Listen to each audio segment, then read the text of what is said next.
once again, this is Dr. Phil Fernandes, the president of the Institute of Biblical Defense, pastor of Trinity Bible Fellowship, and the professor of apologetics and religion for Veritas International University. And so this is another program in the Phil Fernandes Show.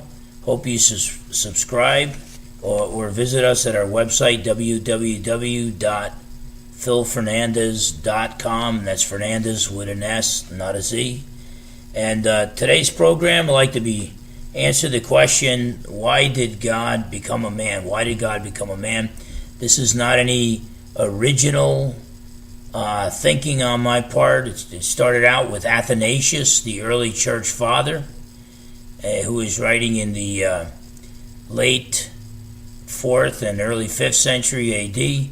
He wrote on the incarnation. And of course, the incarnation means God the Son becoming a man.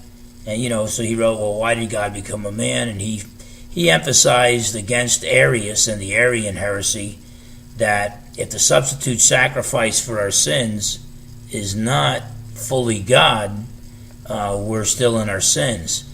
And then Anselm, the 11th century A.D., wrote his work, Why the God-Man, and went even further than that. And so why did God become a man? Well, because we're sinners, and all sin is rebellion against the ultimately worthy being, then all sin, even the smallest sin, makes us deserving of the ultimate of punishment. It's not because of the size of the sin, it's because of the size of the person we've offended. And since all sin is rebellion against the ultimately worthy being, if there's going to be a substitute sacrifice for a sin, there has to be, because God's totally just. He cannot forgive sin unless it's been paid for in full. This is why Paul in Romans 3 says that God demonstrates his own justice for us, that Christ died for us. It's in Romans 3, around 23 to 27 in there. Romans 5, he says that God demonstrates his own love toward us, in that while we were yet sinners, Christ died for us. But whatever the case, God is totally just. He cannot forgive sin. He cannot forgive sin until it's been paid for in full. And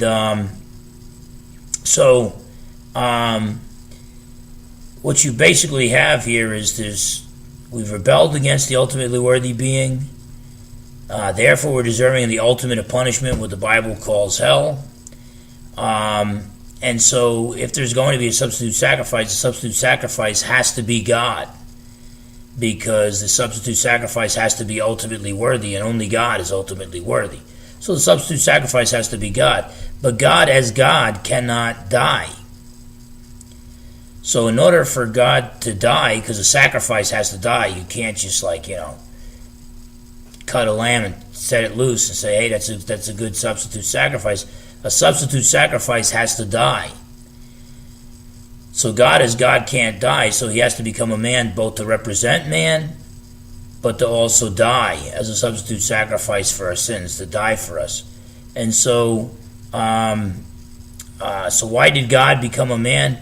God became a man because the ultimately worthy substitute sacrifice had to be offered to satisfy God's justice. So the sacrifice had to be God, but the sacrifice had to be man, because God as God cannot die.